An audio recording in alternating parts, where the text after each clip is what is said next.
With stellar economic data from Friday, markets are ripping to the upside in today's session. I'll break it all down, but before that, there is the closing bell with the S&Ps up about 57 points. It's the Nasdaq today that's leading the bunch, up close to 2%.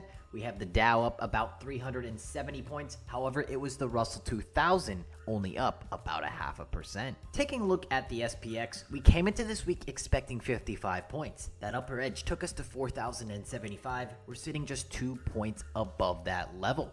So statistically speaking, 68% of the time is one standard deviation that we fall between the mean. However, with just Monday in the books, we're already ripping to that upside. So we have to be wary for a potential 2 standard deviation move to the upside. And if we do see that, we're looking at almost 4,130 for a 2 standard deviation play. However, if we're going to come anywhere near that level, it's going to be done on the backs of the Nasdaq. Up over 2% today. You can see since April began, the Nasdaq has been all green. Coming into this week, we look at the expected move. 13,630 plays our upper edge here in the Nasdaq. We haven't quite hit that level here, and if we do break through it with conviction, potentially 1.5 standard deviations at 13,765 would play the next level of resistance. However, ultimately to me, it's going to come down to what the Russell 2000 wants to do. Seeing the Russell 2000 only up about 0.5%, it's clearly lagging the Nasdaq, the Dow, and the S&P 500. So let's take a closer look and see what's going on across the board in our sectors. And we take a look at the Big Five today. They're up 2.85%. So the Big Five is clearly on the verge of breaking out here. And for those who are wondering, the Big Five consists of Apple, that still has some room to go. Microsoft, that's breaking all-time highs. Amazon, that still has some room to go.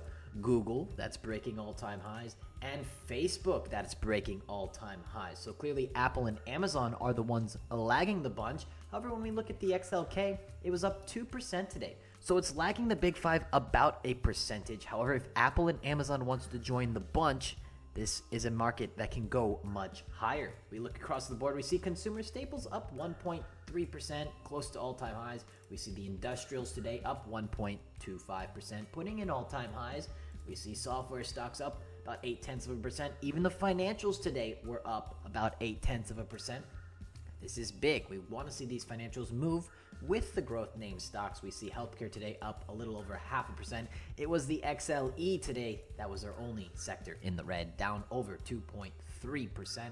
XLE was taking a beating. So just to recap, you can see the Big Five clearly leading the bunch. You see technology right there. However, software stocks are lagging a bit, so growth isn't fully seeing full rotation. Even the financials are up. That's key. So going into tomorrow's tape, we're going to want to see if healthcare, financials, industrials, can they all keep going with these tech names, help power these small caps? Because if the small caps can't get going, we're just seeing rotation back into these growth names. However, the market can still climb higher off just backs of a few of these names, so we'll have to keep our eyes on what they want to do, but technology has a heavy weight in this marketplace. So today with equities all in the green, what's going on in the bond market? And taking a look at the bonds today, they're relatively flat on the day.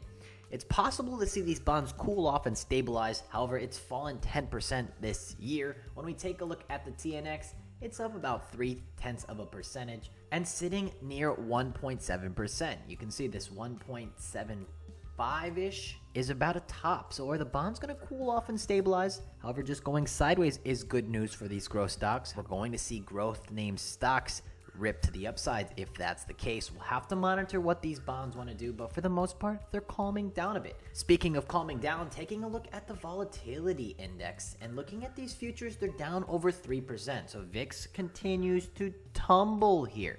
When we take a look at the VVIX, it's about flat on the day. So volatility is fighting to get positive, and clearly on an intraday, we can just see the VVIX got going around lunchtime, and then ultimately 2:30 just folded a tan, and volatility is relatively cheap right now. Just take a look at the VIX. It's sitting at an 18.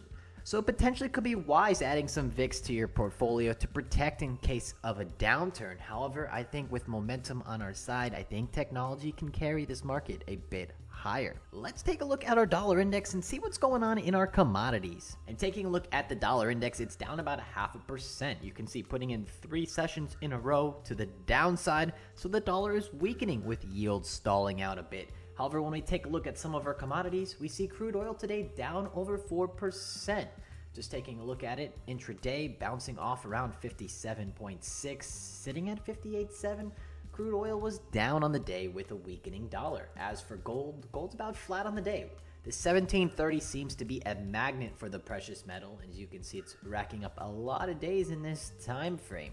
So we'll see what gold wants to do, but ultimately with the dollar leaning to the downside, it could give gold a boost. And as for Bitcoin, we take a look at Bitcoin today, it's slightly green on the day, just holding this 60,000 level fairly strong. Just look at it on a volume profile. This 56.5, around $55,000 is around $1 trillion in market cap. It's starting to be accepted widely that Bitcoin is worth $1 trillion. Just taking a closer look at it, how it traded, got as low as 57, back up to 60. Closer look on my charts now. This is the Coinbase chart. You can see this 59.5 is giving it some trouble. We broke down over the weekend. However, we're on our way back to that 59,000 level. On the Binance chart, this 57.9 has been playing a fairly big pivot back above that. And on my Bitstamp, we're in between these two pitchforks. You can see we bounced off this pitchfork. That's around 57.5-ish. You can see this upper edges are low 60,000. So ultimately, getting above that 60,000, we could rip higher. Next line is around 63,000 on my Coinbase chart.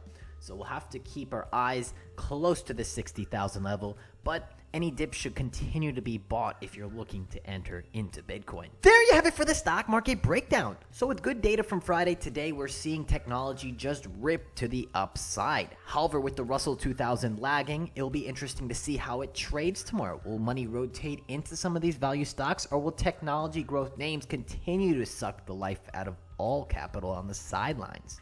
Hitting the upper edge in the SPX at around 4,075, one must ask, there's not much more upside left in this week, which means if we break that barrier, we could potentially be seeing a 2 standard deviation move, which would be around 4,130, but that move is largely going to be led by the Nasdaq, just seeing how much it's been lagging. The S&P is down about by 3% on a year to date. That move is going to come out of the tech space. But if you watch this far, it means a lot if you guys can hit the thumbs up, show some support. It means a lot when you guys are doing that. If you're watching me for the first time, I do these every single day. Show some love and hit that subscribe button. It really make my day as well. But any comments or questions for me, I'd love to hear from you guys. But on that note, I will see you in tomorrow's video. Have a great night. Take care. Peace!